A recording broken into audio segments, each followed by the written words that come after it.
Lebanon ভিত্তিক সশস্ত্র গোষ্ঠী হিজবুল্লাহর প্রকাশিত এক নতুন ভিডিও ঘিরে বিশ্লেষকদের মধ্যে তৈরি হয়েছে নতুন আলোচনা। ভিডিওটিতে দেখা যায় ইসরায়েল অভিমুখে রকেট নিক্ষেপের সময় মরিয়ম আলাইহিসসালামের একটি পোস্টার স্থাপন করা হয়েছে।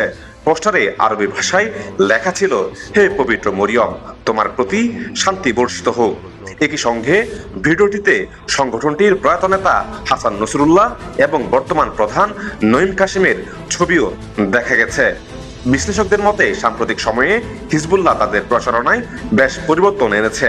ভিডিওটি বিশ্লেষণ করে দেখা যায় তারা এখন এমন এক ধর্মীয় প্রতীক ব্যবহার করছে যা শুধু একটি গোষ্ঠীর মধ্যে সীমাবদ্ধ নয়, বরং মুসলিম ও খ্রিস্টান উভয় সম্প্রদায়ের কাছেই গ্রহণযোগ্য। বিশেষ করে দক্ষিণ লেবাননে ইসরায়েলি অগ্রযাত্রা প্রতিরোধে এবং উত্তর ইসরায়েলে বিভিন্ন এলাকায় রকেট হামলার ভিডিওটিতে এই ধরনের প্রতীক বার্তা বেশি দেখা যাচ্ছে। বিশ্লেষকদের ধারণা, বর্তমান যুদ্ধ পরিস্থিতিতে হিজবুল্লাহ নিজেদেরকে কেবল একটি শিয়া গোষ্ঠীর হিসেবে নয়, বরং পুরো লেবাননের রক্ষাকর্তা হিসেবে উপস্থাপন করার কৌশল নিচ্ছে। আন্তর্জাতিক ডেস্ক, দৈনিক নয়া বাংলা ডিজিটাল।